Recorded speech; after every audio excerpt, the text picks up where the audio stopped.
Today is October 13th in the year 2000. I'm Karen Herman with the Archive of American Television. It is my pleasure to be interviewing Noriyuki Pat Morita at the lovely Venetian Hotel in Las Vegas, Nevada. I'm never ready, but I'm always available. Okay. Okay. I'd like to ask you some information about your influences in your early years. And the first question is, what was your name at birth? My name at birth was Noriyuki Morita. And people ask me often, how did I come by the way of Pat or Patrick, right? I started in show business as a stand-up comedian. And most of the comics were named either Jackie this or Pat that. It was Pat Henry and Pat Cooper and Pat Pipin.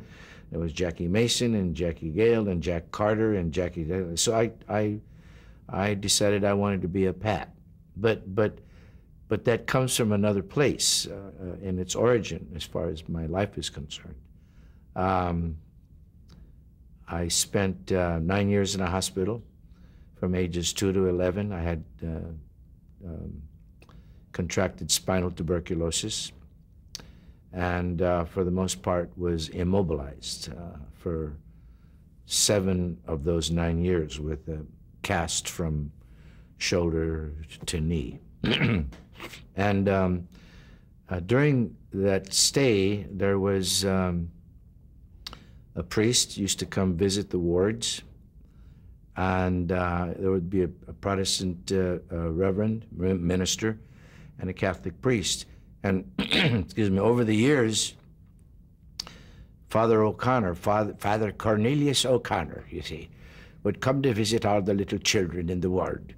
And I always felt envious because the only Catholics in the ward were Hispanic, and I think a couple of Native American kids and some Irish. But these were all my buddies, and I used to feel very envious that every Friday they'd get to have confession, and they'd have Holy Communion and Mass on Sunday, etc. And I was just kind of left out there with knowing nothing about religion. But Father O'Connor befriended me, long story short, and he said, I'll never forget his wonderful quotation. He says, and if one day I ever convert you, you little heathen, your name will be Patrick Aloysius Ignatius Xavier Noriyuki Morita. I know heathen seems like a harsh word, but that means unbeliever, you know. Had nothing to do with my ethnicity or whatever, negative. That was a phrase used from biblical times. And so when I decided to go into show business, I decided I wanted to use the name Pat Morita. Is that the name you used right when you started? Did you not even... No, I began to use the name Pat after high school. I spent the years, chronologically, if we go through there, from the hospital into an internment camp. And I was still Noriyuki, or Nori for short, Morita. The war ended. I went to high school in Fairfield, California. And, you know, there's something beautiful about the young people in any generation. And while their parents were on a hate the Jap campaign, you know, because of the war, hysteria, and what have you, and having given up sons and daughters to the war effort, etc. When I became a teenager and went to high school, these young kids didn't carry that kind of baggage with them. I was just a Nori and a classmate, and they gave me a sense of self for the first time in my life. And so when I hear someone holler, hey, Nori, I know right away it's from before I was 18 years old. And then I graduated high school, and settled into real life, and I became a Pat. Okay, let's go back a little bit and talk about your parents. What was your father's name? My father's name was Tamaru, Tamaru. My mother's name was Momoe, Momoye. They came to this country about 1912 from Japan. Little village then called Kumamoto. Kumamoto is not only a town but a prefecture, or what we would call a county, on the island of Kyushu. And in my old nightclub act, I used to have great fun with that, inasmuch as people from the south of any country, they talk different. So I used to say, well, down there, instead of saying Ohayo gozaimasu, which means good morning, and they would say, Ohayo gozaimasu, everybody. instead of sayonara, which means goodbye, they would say, well, sayonara, y'all. And so I'd have, that provided me with a little bit of material for the old nightclub act when I started in the business. But that's where they came from. They couldn't speak English. Well, my father would try. It was broken English. But he learned to read and write English a little bit. My mother, and of course females in that generation from other countries, I'm sure not only Japan, but they were very reluctant to, well, I just didn't go to school, first of all. There were no schools, no schooling for immigrant young people. But my father was a kind of a persevering kind of a guy, and since he was the head of the household, he would have to deal with immigration and the post office and doctors and whatever, so he made himself learn it, however badly he thought he may have spoken it. At least he made himself pretty well understood. My mother could understand it, but she didn't speak it very much. What do you do for a living? Well, for the excuse me, for the most part, my father was what we call an itinerant farm worker. He would follow the crops, and I grew up learning about produce and stuff long before I learned about anything else, because that was one of the first jobs I had in high school. This was after I'd, of course, grown out of the hospital syndrome, and my body was starting to grow. But one of the first jobs I ever had was going out in the fields and picking pears and peaches and tomatoes and prunes and plums. And this is why I respect fruits and vegetables so much, because I remember how tough it was to harvest these crops. I mean, it was piecework. Like, you're talking 14 cents a 40-pound lug box of tomatoes, 14 cents a box, that sort of thing. And of course, the price would vary from produce to produce. It depended upon the plentifulness of the harvest that year. If the harvest was big, the price was down. If the harvest was small, the price would go up a couple of pennies. But it was hard work. But it taught me, I think it laid the foundation for myself to develop a good work ethic in whatever endeavor I may have wanted to try thereafter. Did you have any sisters or brothers? Yeah, I have one brother. I have an only brother. God bless him, he's still around. He's 12 years older than I am. When World War II happened,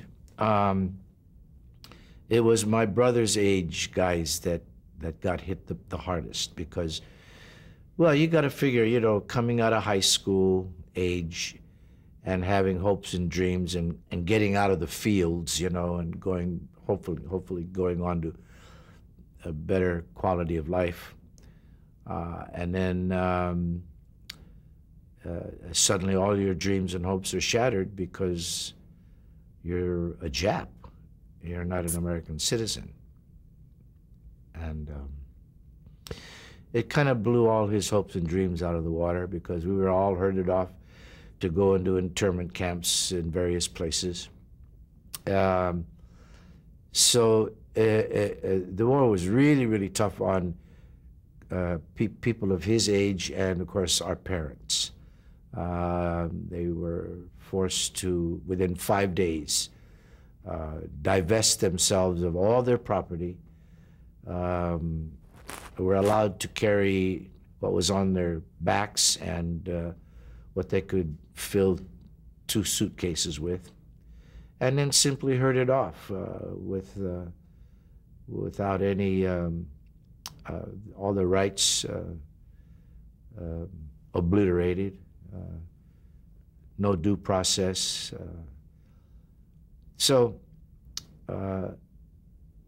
But you know, my people are very, very resilient people. The Japanese people, I think by nature of having had spent generations and generations, centuries on an island country, they have to learn how to develop a great sense of community. And when they came to this country or went to other countries, I'm sure they carried that characteristic with them, so that it enabled them to be very adaptable. Without perseverance was without question. I mean, it came with the territory, you know, of having emigrated to another country. Their ability to acculturize themselves was perhaps more difficult because, you know, different language, different customs, different values. But I say that, make a point of that because they really, my folks really, really needed it after World War II because they had to, let me see, if they came over in 1912, 42, you're talking 30 years of existence in this country, and then getting shipped off and then coming back and having to start over again. Thankfully, for these people, they had the experience of whatever relocation is all about. They didn't need it the second time around, meaning the camp experience, and they certainly didn't deserve it. But I think once the war ended, they had this ability, this innate, hard, tough place that they could come from and do it all over again. Now, for the record, where were you born? Well, that's a bit confusing. My birth certificate says Berkeley, California. And of course, I don't remember because I was too little at the time. But I'm told by family members that I was born in a little town called Ileton, California, which lies on the Sacramento River in what we used to call the Delta area, which was a lot of farmland kind of place. But the reason why I'm told why my birth certificate says Berkeley is because in those days you didn't go to hospitals to have babies. You were attended to by what do you call these? Midwife? Midwives, right. And since the midwife lived and did all her recording in Berkeley, all her births that she handled wherever, whether it was Stockton or Walnut Grove or Ileton or Clarksburg or wherever out in these little country places, it was she didn't want to have to go through, how do you spell Cortland? So she put everything Berkeley had recorded a lot of births that she handled there. So that's the story I get. When were you born? When? Mm-hmm. I was born on June the 28th, 1932, in one of those towns. You briefly talked about it. You talked about being hospitalized from ages 2 to 11. How did that affect you? What did you do during that period in terms of learning and? Yeah, of course, that entire chapter of my life changed me forever. From I might have been someone more in accordance with my parents' image of how a good Japanese boy should be to what I am today, for the most part. What had happened was,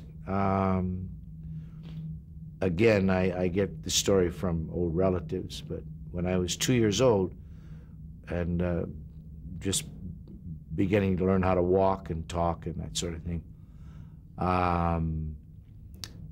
my favorite toy was one of these old crank-up phonographs. And I had learned to, when the needle head would go, kush, kush, kush, that meant the record was over.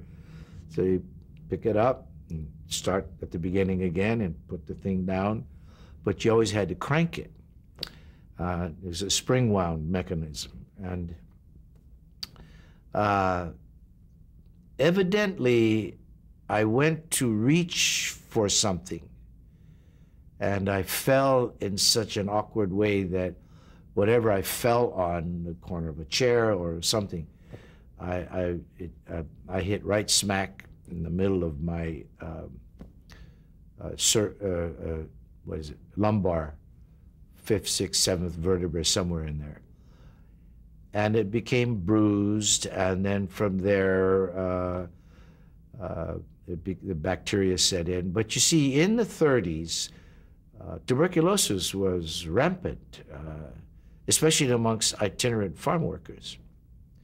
When you consider that, and this is why I relate to the Mexican laborers so much, is because what they went through, certainly all the way through and including Cesar Chavez's movement time, but we did the same thing. I mean, I remember distinctly visiting when I was a child,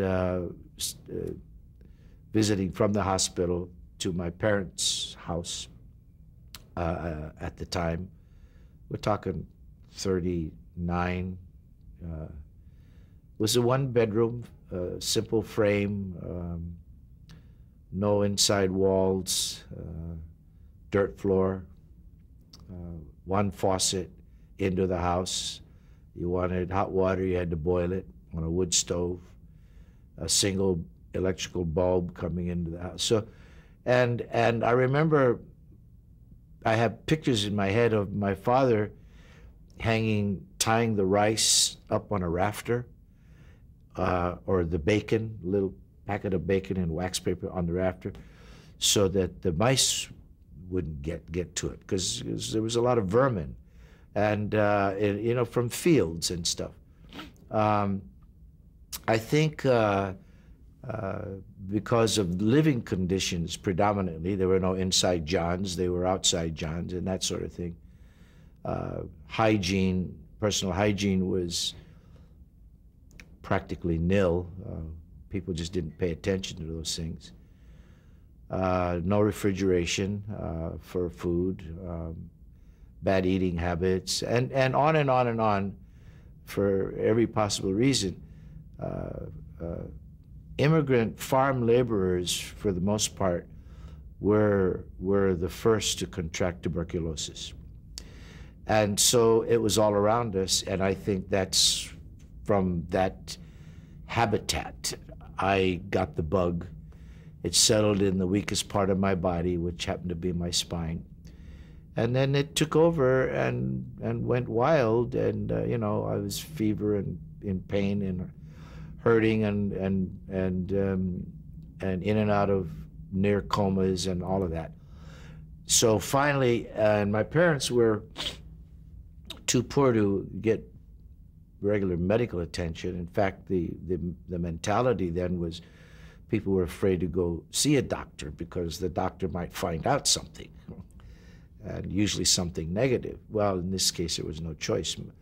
My father's, the owners of the ranch orchard that he worked on, insisted that they take me to see a doctor. And I was diagnosed with spinal TB, and was told, my parents were told, this kid ain't gonna make it. And if he does, by some miracle, he'll never walk again the rest of his life. But I come along at a very timely period when it comes to diagnostic medicine and remedial care and renewed interests in hygienic habits. What I'm referring to is in 1939, I was taken over, my case was taken over by the Shriners Hospital people. I underwent for that time, a fairly experimental operation, meaning a spinal scrape and a fusion. But the luckiest part was that was about the time that emerged a new wonder drug called penicillin. Long story short, 2 years later, I was walking. I'm sorry, that was in 41 when I was 9 years old. And 2 years later, I was walking. The war was on, and so I was escorted from the hospital by an FBI guy to join my parents at an internment camp in the middle of Arizona. And what do kids know about wars? I was happy to be walking. They said this kid would never walk. And I felt like I was some kind of big deal because an FBI guy carrying a piece, I mean, being escorted, hey, So I look back at that time, of course, and it was a lot of self-doubt, of course, and confusion, and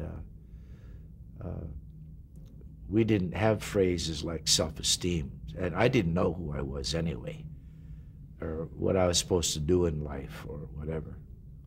I was just anxious to go home, what I would call home, to visit my parents and to live with my parents and my brother, Harry. And I'll never forget, I got there, and for 4 days straight, I cried. I was homesick for the hospital, and the nurses, well, I spent all my time up to then with them and my ward mates and stuff. So there was a big hole in my heart, which my parents, of course, couldn't fill.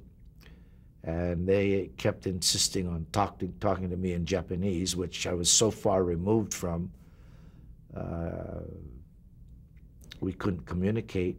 So it made me feel more lost, But I'm sorry to give you such long-winded answers, but you bring up a lot of memories that I haven't thought very much about for a long time.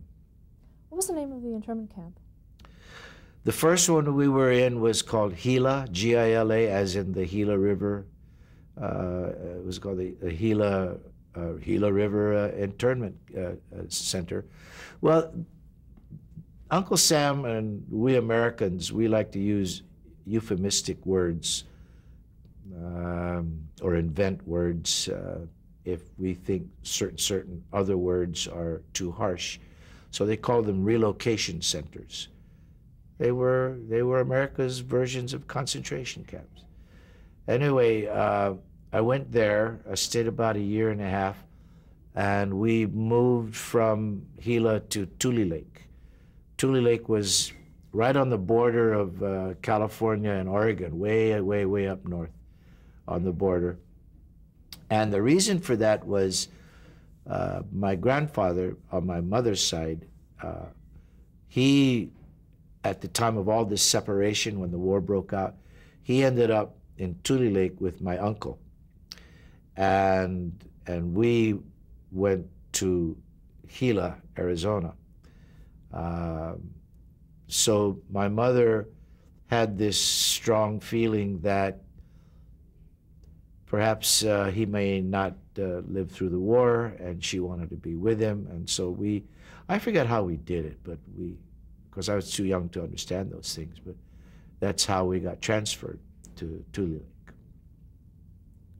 At the time, were you interested at all in the entertainment profession or comedy or anything like that? Oh, you asked early on about my childhood years in the hospital and how I would amuse myself. Well, remember that I was, for the most part, fairly bedridden. Not fairly bedridden, I was bedridden. You know, I couldn't sit because I was in this cast. So I was either on gurneys or on a bed. But radio, the ward was allowed one radio, and the older kids would have the right to decide what we were going to listen to. And it was like The Lone Ranger and I Love a Mystery and The Green Hornet. And my favorites were the comedies. Allen's Alley and the Jack Benny Show and Amos and Andy. And I became mesmerized by the sound of people's laughter, you know. And of course, I loved music. I learned to love music early on. Another thing that fascinated me were the news broadcasts, the Richfield Reporter, or Walter Winchell with this staccato kind of, you know, good evening, ladies and gentlemen, you know, Mr. and Mrs. North America and all the ships at sea, blah, blah, blah, blah. You know, I didn't know anything about technique or speaking, but there was this fascination which I think planted the seed for years and years later. I would tap for my beginnings into getting into show business. But the comedies and the early on music, Paul Whiteman and his big orchestra.